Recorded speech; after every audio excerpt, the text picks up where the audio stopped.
Feelings. Nothing more than feelings. Trying to forget my feelings of zombie takeout.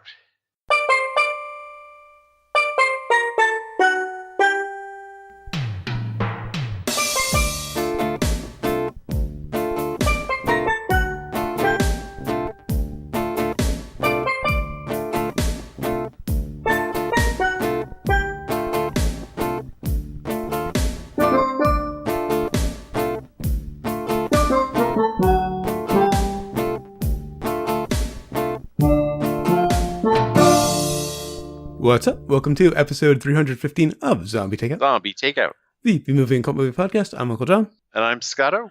And before we get to this week's movie, we've got some listeners submitted. This is an anonymous voicemail. Let's take a listen. Feelings. Nothing more than feelings. Trying to forget my... Okay, that's enough of that. Yeah. And now we have a voicemail from Bodo. Hey, Boto here. Damn, Chuck Barris died. I did not hear anything about it until you guys mentioned it. Wow, devastating. Yeah, I love that show. I was surprised it was only on for 4 years. Loved Gene, the Dancing Machine, and the Unknown Comic. And, of course, J.P. Morgan. Oh, my God. Was in love with that woman. Of course, Jamie Farr. I always remember him on the show. I was looking at some facts about the show, and you know Pee Wee Herman was on the show about 15 times. He was a regular. He won money a couple times. So if you wanted to make it a trilogy, maybe you could do one of Pee Wee's movies. That may be going out on a limb.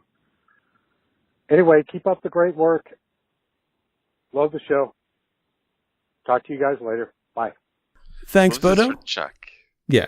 I think we'll pass on the Pee Wee movie. We might do his movies at a later date. They kind of do fit us. Could definitely see us doing a Pee Wee movie in the future. But want to keep this particular roundabout Chuck. By the way, given what you said about J.P. Morgan, you probably definitely want to see this movie if you haven't. Well, that clip has been online. It's on YouTube, yeah. But they pause on it very nicely in the movie. They do. Anyway, on to this week's movie, which is from 1980, The Gong Show Movie. As previously mentioned, this is our Chuck Barris tribute, part one of our Chuck Barris tribute, continuing next week with, well, we'll get to the exact movie. Of course, that brings us to the impromptu plot summary, sponsored by Feelings. Nothing more than feelings. Trying to forget my feelings of love. And also brought to you by Teardrops, rolling down on my face, trying to forget my feelings of love. All right, so we've got a... well, I don't know if you can call it a variety show, a game show, but he is the host of this Gong Show. Kind of the template for America's Got Talent. It's a template for reality TV, That's really. It. Yeah. And he is just exhausted with the whole thing. Now, of course, keep all of this in mind about, you look tired, Chuck, that you hear throughout the entire thing with the movie we're going to do next week. Yeah. That offers a different explanation as to why he was so tired all the time. And possibly why he was really bruised up in one episode. And late, and yes, why he was bruised up and where he is, and right. There's a different explanation offered that who knows? Who knows? But anyway, he's burnt out from this partially because everywhere he goes, people audition their terrible acts for him, and they just don't get the show. Of course, it's bad, but it's supposed to be funny at the same time too. Or it's just weird and really talented. That was half of it as well. That's true too. You're weird and really talented. So they brilliantly combine clips from auditions.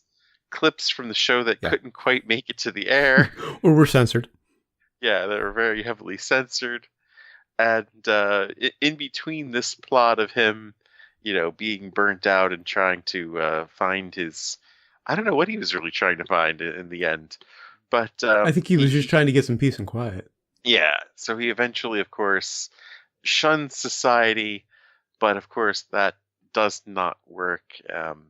And hilarity ensues. And this movie really kind of looks like a TV movie, like it was shot on video. Oh, yeah, very much so. The titles and everything. Yeah. It's like an episode of Murder, She Wrote or something. Which kind of fits the feel of it. Yeah. Because it's not a normal movie. It's kind of all over the place in a lot of respects. Oh, it very much is. It's very much like the Gong Show itself. Uh-huh. And it was really, I think, ahead of its time, because there are parts of it that remind me a lot of the Zuckers and Amazon Women. I think Howard Stern completely took this to make Private Parts. Mm-hmm. I mean, I guess a lot of people had forgotten this movie existed when he did that. Yeah.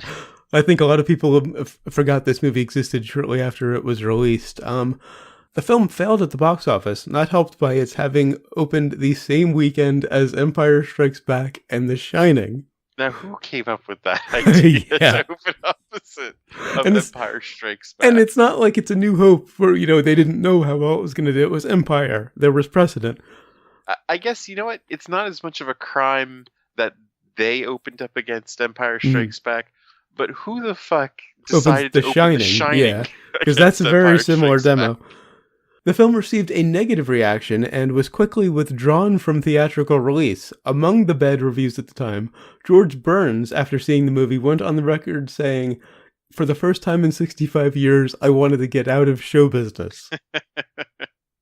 Now, he very well may have been joking. I mean, that was Burns' sense of humor. Because, come on, he remembers vaudeville. Yeah. But I think this is another case like Dude, Where's My Car and Last Action Hero, where it's a movie that we're going to like that nobody else does. I mean, a lot like UHF also. Mm-hmm, yeah. Which this is very reminiscent of. Yeah, I think they took a lot from that. So. Yeah, well, UHF borrowed a lot from this, even though it's only a few years. And this movie takes a day in the life very literally. Right. Because it starts with him waking up when his alarm goes off. And I loved his just complete and utter, nihilism when he gets up, because I'm very much like that. Loved the Chuck Barris joke. Someone approaches him and said, what was the name they used on for him? Oh, it was something completely off. Yeah, something Barry was the last name, but it's a different first name completely. And he said, "No, I'm Chuck Barris," which, in context was great, but also, now, given that they died like 2 days apart from each other. They were always confused, though. Yeah. Like, the names were always mixed up. They're too similar, Right. I don't know if he did that intentionally, or, I mean, because he was in the music industry, too. Mm-hmm. Like, we didn't mention this. I mean, he's the guy that wrote the song Palisades Park. And he wrote all of the songs in the movie. Well, yeah, of course. There's that, too. Mm-hmm. But, I mean, Palisades Park was, kind of, I mean, it's not like a Chuck Berry single, know? Uh-huh. But I mean, it was still a hit single, and it was in the music industry, and it had a life. I mean, it was covered by the Ramones later in the 70s. I think that's the only one I know, is the Ramones version. I actually really didn't know he was a musician until I did my research, and I remember him playing guitar, during some musical acts. He had the Les Paul, sitting right next to him on the stage most episodes. But I didn't know he was like a serious musician until I did my research for this and found out he had written quite a few popular songs, or at least one very popular song. You don't remember Palisades Park? Because I think they used it for like an ad for like the amusement park. or like even Action Park, I think may have even used it once. Okay. I mostly know the Ramones version. And getting back to the movie, I loved the parade of hopefuls that ended up following him. He picks up, the old guy who thought he was, whatever, Barry, and he walks in and there's this, vocal group who, confronts him and tries to audition, gets in the elevator with them and the old guy. And then by the time he gets to the office, there's like 20 people following him, all trying to audition, which leads to a great montage of these incredibly bizarre auditions. Some pretty famous people in those auditions too, or they may not have been at the time. Right. I mean, I spotted him right away. I couldn't remember his name for the life of me, but I had to look it up. It's Taylor Negron. Oh yeah. I'm like, wait, this is like way before. He was like a stand-up at this point, just trying to make a name for himself. Yeah. He didn't really get any recognition until the mid-'80s. I think that's when I really first heard about him. Yeah. And I was watching a lot of Evening at the Improv at the time. I think they even say Danny DeVito somewhere in there too. There's a guy in one of the clips from the show who looks a lot like Danny DeVito, but I took a close look and it wasn't him. They say Danny DeVito's in there somewhere, though. I mean, maybe he's elsewhere in the movie. There's a couple of other interesting cameos. One name that I have in my notes, followed by, I think, 10 exclamation points. Oh, I could guess this. Phil Hartman? No. Vincent Schiavelli. Oh. In the garage when he's accosted by the two guys whose mother was gonged. Oh, yes, of course. Love Vincent Schiavelli. So there's him, the Rip Taylor, of course, as the waiter. You can't have a Gong Show movie without Rip Taylor in of it. Course. In fact, I mean, why wasn't he one of the judges, you know? Yeah. They might as well have not put J.P. Morgan in if they weren't going to put Rip Taylor in. Right. Although it was more fun to see him in a role instead of just playing himself as a judge. Yeah. The maitre d'. Mm-hmm. And of course, as you mentioned, Phil Hartman, behind him in line at an airport holding a gun. Yeah, holy shit. Phil Hartman. But he's just a random guy in this airport holding a gun. Barris doesn't say anything about it. Of course, Hartman's character wants to audition for the Gong Show. There's no mention of the gun. 5 years before SNL. Mm-hmm. And I think Airplane kind of borrowed that gag. But this was the same year, wasn't it? Yeah, thereabouts. Yeah, because that was a very Airplane gag, where he's just sitting there holding the gun and nobody's acknowledging it. Let's see. He did, before this movie, he did a voice on Scooby-Doo.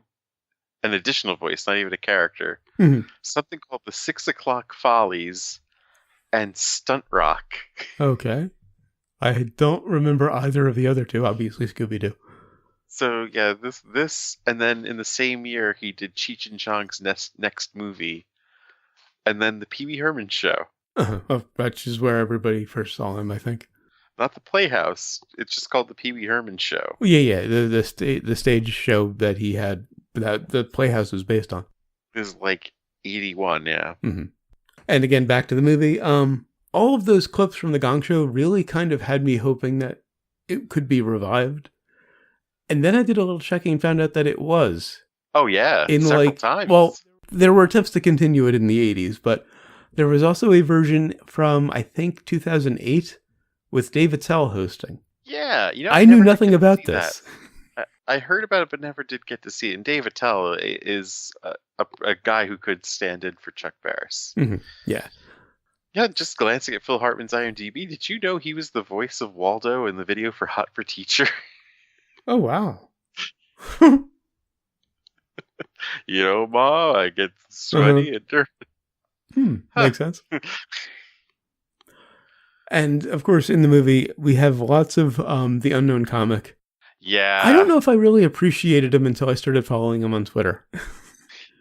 And now watching his old gags in the movie, he was great. I loved the Chianti and prune juice joke. Well, yeah, I couldn't see... What do you call Chianti and prune juice? A godfather, because it makes you an offer you can't refuse. I could see a lot of the jokes that he was telling not make it on the air. Oh yeah, there's a whole bit at the end where I think they just let him go carte blanche, just be as dirty as you want. Which makes you wonder, does the snake have an ass? Also, I loved the hospital scene speaking of, things that are just wrong. One of the contestants has a heart attack when he gets off stage. He's rushed to the hospital. Chuck and his wife go to visit him, and the guy hops out of bed, takes off his oxygen mask, tries to audition. Then one of the doctors pulls him into a closet, and he's got another doctor at a piano. He auditions. He's got this whole setup. The nurses are, beating down. I think they actually had blackjacks and they were beating down the guy who was trying to audition. It's kind of like a Hard Day's Night for bad humor. Yeah, it's a Hard Day's Night. And also very similar to Head, which obviously was based on Hard Day's Night. Yeah. Now, there were a couple of things that kind of came out of nowhere.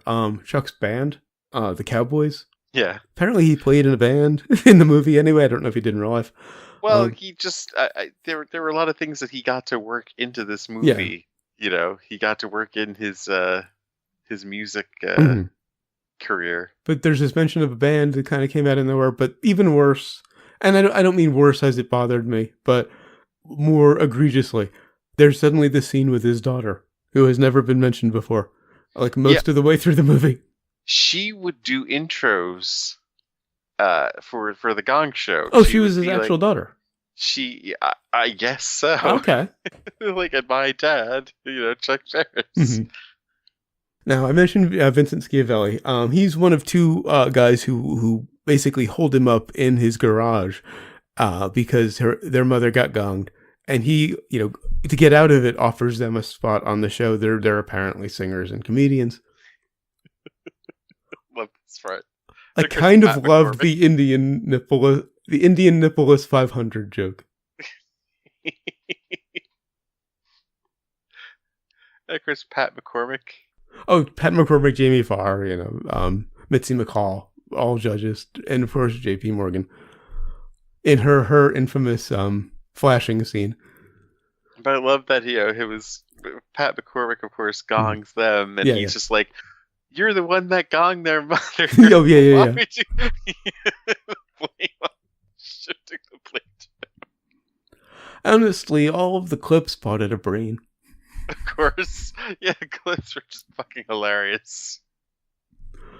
And the auditions, too. Oh, yeah. The auditions just so weird. And all of this, the random weirdness, like Dr. Crawford, the piano player, with the doctor who pulled him into the closet to audition, shows up toward the end. Actually, he shows up twice. No, he's not at the end. He's in the restaurant when the cook wants to audition. Dr. Crawford just happens to be there. Yeah, he just happens to be in the kitchen to play piano again. Who knows how many times this piano player shows up because he's wearing a mask the whole time. Mm-hmm. Yeah, true. I don't think that was him at the end. No. And the cook song is really the part that reminded me of the Zuckers. It just had that Zuckers feel, particularly with the chef, or with the waiter, rather, who's walking behind him and kind of doing jazz hands. And we also, in one of those clips, see the Popsicle Girls, I believe they were called. Yes. And they got through. They were on the air. I was kind of wondering how they got away with that. But apparently that was like the biggest censor issue the show ever had. And it's also what got Chuck to reconsider his career. I mean, how did that get on? I mean, if they're taping these and they see this episode, why would they keep that in? And just to make it perfectly clear, two very attractive young ladies, filleting Most popsicles. Likely underage ladies. Possibly. They were basically filleting the popsicles. Yeah. And if they were underage, called "Can You Spare a Nickel?" Yeah. And if they were underage, that would be even more reason for Barris to reconsider his career. And I love the way he introduces it too. It's not in the movie, but I mean, if you see the clip online, it's this next act is full of substance. It's about time we had some substance on this show. So I don't know. I don't know why that would make him want to rethink his career. He knew what he was doing. Yeah, true. What was he? Well, he knew what he was doing. Maybe in hindsight, he realized, like, okay, we do a lot of weird. We do a lot of, laughing stocks. This is just two young girls filleting popsicles. There's really no substance. It was really kind of It's fucking hilarious, though. Yeah, it was really kind of not kids at cash grab because nobody knew it was coming. It's not like they could have promoted it. All right. I don't know. Maybe it was some kind of limit he thought he had, or he finally realized he had. Why would he think he had this limit?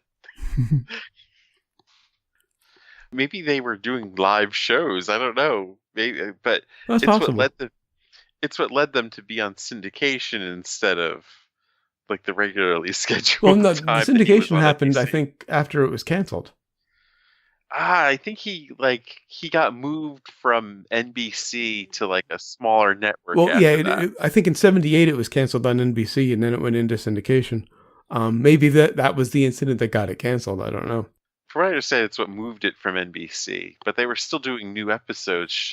Into syndication. It's not like we commonly think of syndication as reruns.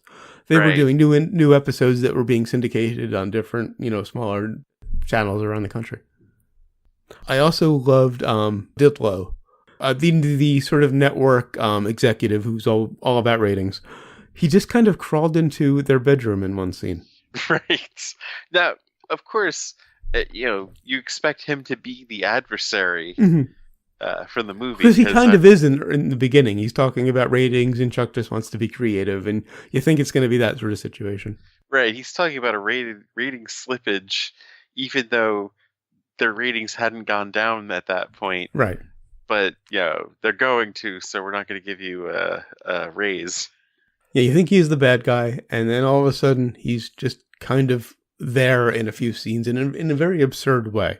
And it starts after the restaurant scene, because he's still the bad guy in the restaurant scene. Yeah. But then all of a sudden, in one scene, Chuck and his wife are having breakfast in bed, and Didlow just climbs over the terrace in pajamas. Well, he really he wants to keep the show going, and it turns out, he wants to make sure, not maybe the show Chuck wants to do. Yeah. But he wants to keep it going. Mm-hmm. And it turns out he cares greatly about Chuck. Yeah. Possibly a bit too much. Yeah, possibly. And then later he shows up in the desert with a marching band and everybody who's been on or associated with the show. Including people that were auditioning and accosting him earlier in the film. Right. Are there singing tribute to him. But the bedroom scene leads to a great montage. And you never hear me put those two words together. Yeah, great montage. The waking up montage. Chuck says something like, I can't imagine not waking up to someone I didn't like, or something along those lines. Oh, yeah. And it shows someone, and it shows, a headless person waking up, with their other head. JP Morgan waking up with the band. And there was one where I can't remember what it was. There was the unknown comic. Oh, yes, waking up with his wife, who also had a bag on her head, and then a photo, and I'm sure this is pretty well known, at least I think it is. I've seen it on his Twitter account. It's the unknown comic, basically nude in the, what was that magazine that Burt Reynolds posed for? Playgirl. Or something, it was another one. But anyway, in that kind of a pose, but, with the bag on his head and the bag over his junk. The fight scene was a bit weird. Oh, yeah. Intentionally so, of course. Yeah, that was kind of a weird point in the movie for me. Between the scene with the daughter and the fight scene. Chuck and his wife were walking through this, was it a casino or something? I'm not sure where they were. It's some kind of building. They don't really specify what it is. Yeah. Kind of felt like a casino for some reason. And you're probably right. And two guys walking past make some disparaging comments about the Gong Show. Chuck shakes it off until they run into them in the parking garage. Chuck confronts the guy, and they kind of supposedly fight.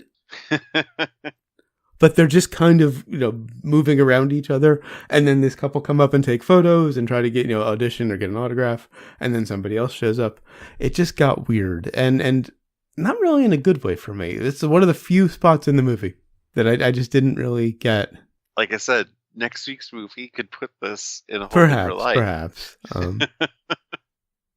Speaking of scenes involving couples, the gag where Barris tries to help a woman being abused by her husband, only to be assaulted by the woman and her husband, was originally done in a Buster Keaton film called Our Hospitality. And I'm sure we've seen that reviewing movies on this show a few times already. And then, of course, we get to the climax of the film. He decides he's had enough. He goes to the airport, says, I just want to go to the biggest desert in the world, and, to the middle of it. The guy working at the ticket desk recommends Morocco. He goes to Morocco, walks out into the middle of the desert, sits down, and a helicopter shows up. Didlow comes out of the helicopter, says he brought some people. The USC marching band shows up. Damn near fell out of my chair. Fucking USC marching band in the middle of the desert. And then, as I said before, everybody who associated with the show, they do this musical number in the desert where everybody takes turns singing to Chuck. And just the song they're doing, too, is really funny. Don't get up, not for me, at least. But if you're going to. Basically saying, go ahead and walk off and, screw my career or screw my life in some way. Kind of criticizing him for just thinking about himself. Right. And we heard Gene the Dancing Machine's voice. Yeah. He spoke in that scene. He had a couple lines to the song. Well, yeah, it's a good thing he danced instead of sang. Well, he was just like a stagehand or yeah, something. Yeah. The dancing was fun to watch. The singing was a bit tragic, but it wasn't his thing. The dancing was just like this little shuffle. Yeah. I mean, there was nothing, he wasn't Baryshnikov exactly. Well, of course. And then Chuck, of course, decides to come back, and we get this nice extended montage of... They didn't feel like clips. They felt like it was specifically shot for the movie. These various performances on the Gong Show. Loved the Vatican Rag. A priest and 3 guys dressed as nuns doing this song called the Vatican Rag. And then a long set by the unknown comic. That was probably the dirtiest thing he's ever done.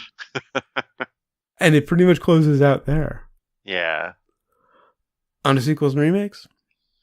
On to sequels and remakes. Obviously, no room for a sequel or a remake. I don't think you could remake this out of context. Yeah, I think any attempt to remake this should be shot on site. Mm-hmm. I would kind of like to see the show come back with the right host. I have no idea who the right host would be. Hey, Dave Attell is He was a good choice. Pretty strong choice. Even the dude back in the 80s, I mean, he wasn't exactly memorable, but he wasn't bad either. I don't remember either of those names. I don't remember actually ever watching those attempts. Really? Yeah. And I remember the original with Barris. I don't really remember any other versions of it. The guy's name was Don Blue. Okay, the name vaguely rings a bell, but I can't put a face to it. On to brains? On to brains.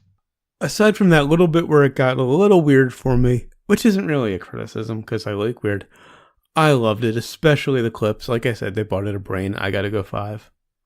I do too. This movie is fucking hilarious. Yeah.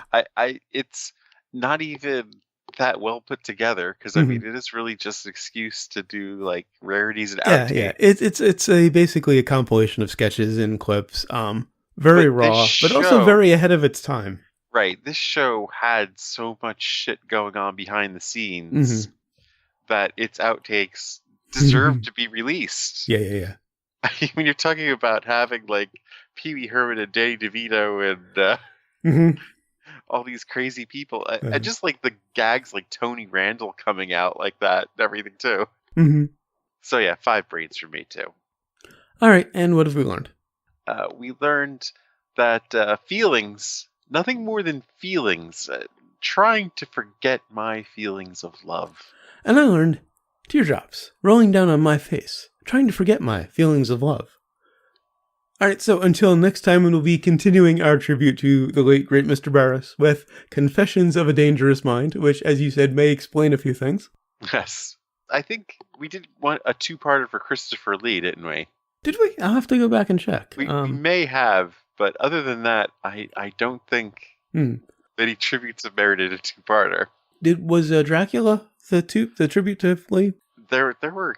I think we did. Oh, because I know we did Dracula around 249. It was. I mean, we did Wicker Man too. Well, that was way before we did Dracula, though. Anyway. Until then, go to zombietakeout.com, check out the album art, the episode description, of course, the episode itself, which you're already listening to. Links to find us on Facebook, Twitter, Google+, and YouTube. Links to subscribe via RSS and iTunes. Please leave us a rating and review on iTunes. We'd really appreciate it. And of course, if you enjoy the show, please give us some word of mouth. Spread the word. Of course, we appreciate all of the listeners we have, but more would be better. You also find the movie list, every movie we've reviewed so far, and every movie we're going to review. Somewhere in the 320s it ends. Yeah, we've got a lot planned still. I think Tokyo Fish Attack, our next anime, is the last one on the list. I'm not 100% sure of that. Also, if you have a movie you'd like to hear us review, leave us a voicemail or leave it in a comment on an episode. And of course, you'll find the recommendations list. There was no question going into this one. I mean, there was a question, but I was really hoping it would make the rec list.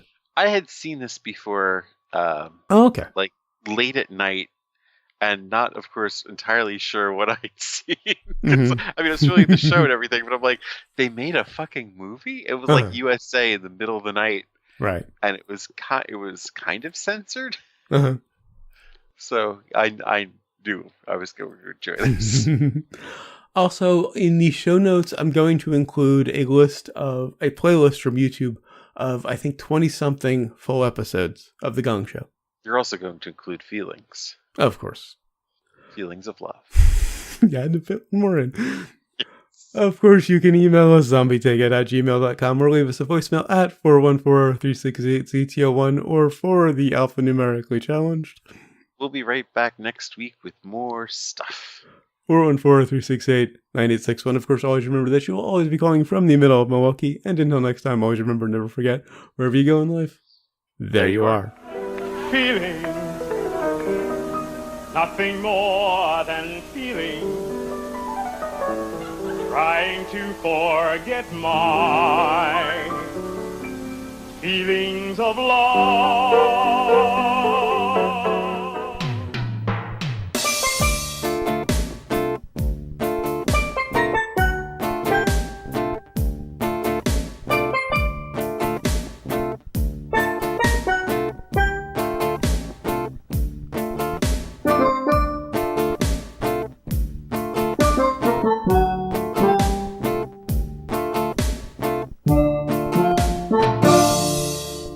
Feelings.